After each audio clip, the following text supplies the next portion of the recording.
programang ito ay rated SPG. Striktong patnubay at gabay ng magulang ang kailangan. Maaaring may masiselang tema, lengguwahe, karahasan, sexual, horror o droga na hindi angkop sa mga bata.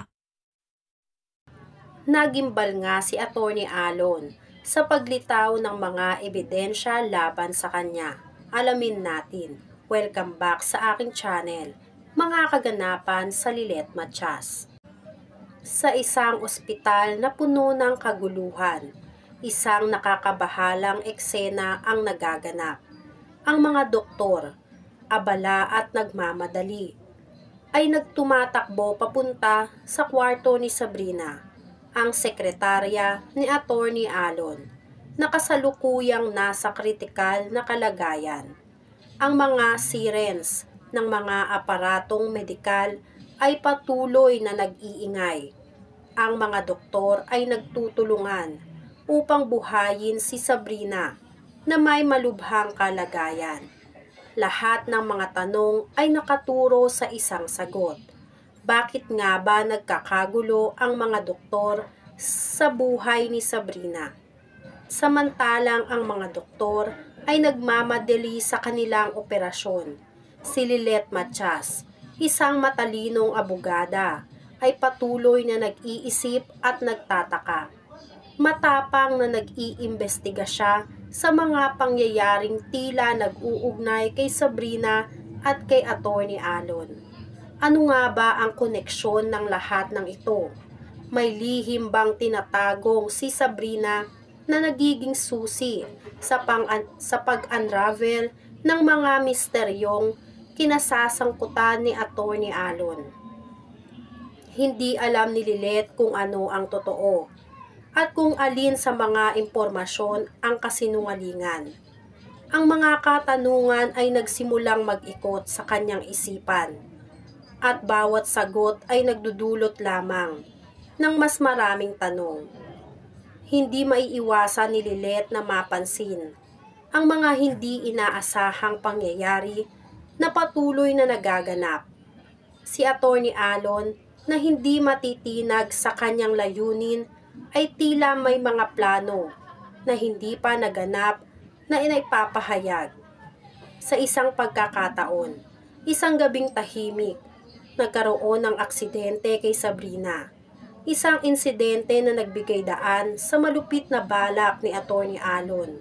Si Sabrina, na matagal nang nagtatrabaho bilang sekretarya ni Atty. Alon, ay tila may malalim na lihim na nais ipahayag kay Lilet. Ngunit bago pa man niya ito magawa, natagpuan siya ni Atty. Alon at nagkaroon ng isang insidente na nagresulta sa pagkakasugat ni Sabrina. Ngunit hindi lang basta pagkakasugat ito.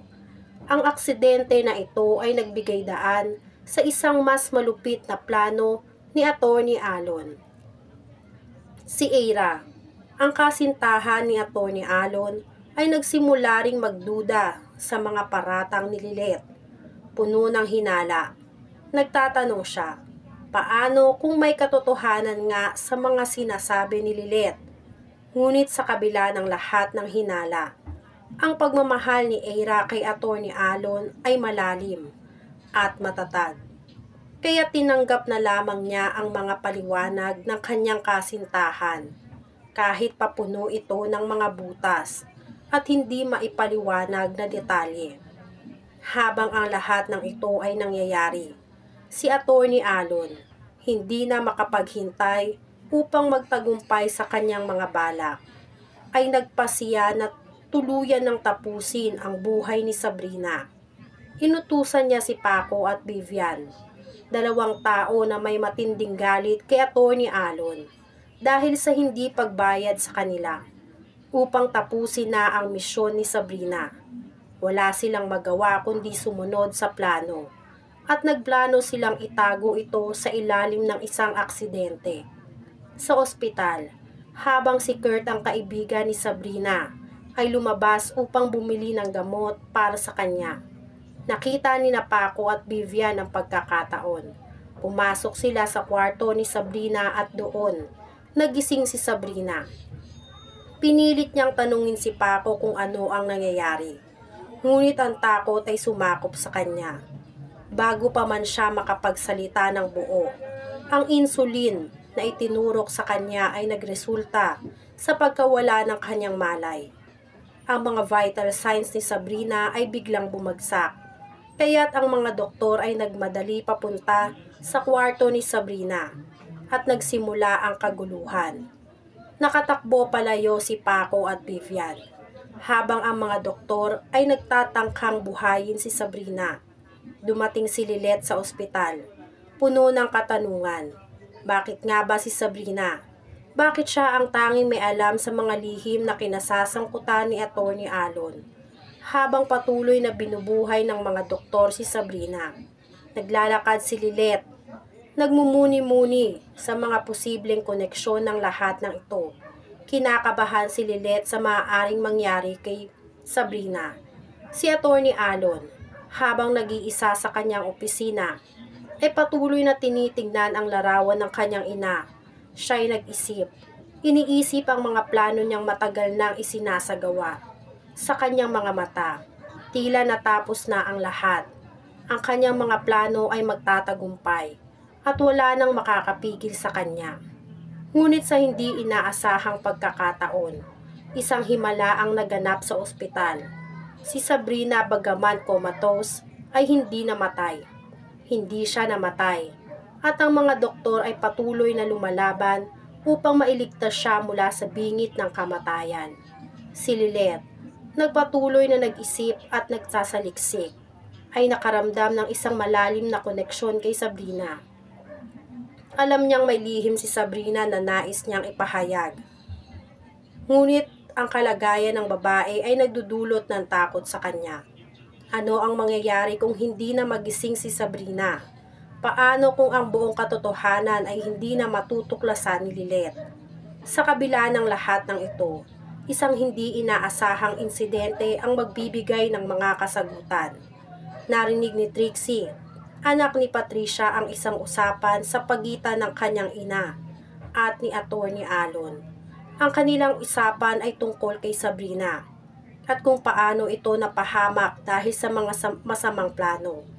Narinig din di umano ni Trixie ang pagbabayad di umano ni Atty. Alon sa mga tauhan upang tapusin ang buhay ni Sabrina. Ang puso ni Trixie ay puno ng galit at sakit, at sa pagkakataong iyon, kumuha siya ng cellphone ng kanyang ina at nagsimulang magtanong. Hindi niya kayang magtiwala kay Patricia, ang babaeng tinuturing niyang ina. Nang malaman niyang lahat ng ito ay bahagi ng isang mas malalim na lihim. Ang mga kasinungalingan ni Patricia ay nagdulot ng pagkakabasag ng tiwala ni Trixie. At ngayon ay naguguluhan siya kung magpapatuloy ba niya ang paglaban sa kanyang ina.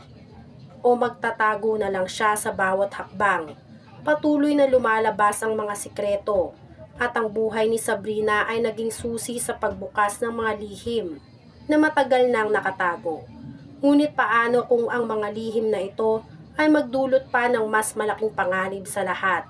Sa lahat ng mga kaganapan, isang bagay ang tiyak, hindi pa tapos ang laban. Ang mga kasinungalingan at lihim ay magtutulungan upang baguhin ang mga buhay ng bawat isa. Si Lilet Matias kasama si Sabrina at Trixie ay patuloy na maghahanap ng katarungan. Kahit na ang mga balak ni Atty. Alon ay malupit. Yan nga ang mga kaganapan at mga dapat nating abangan dito sa Lilet Matias. Kung gusto nyo pa ng mga ganitong klaseng video ay mag-subscribe at i-like itong video na to. Maraming salamat po.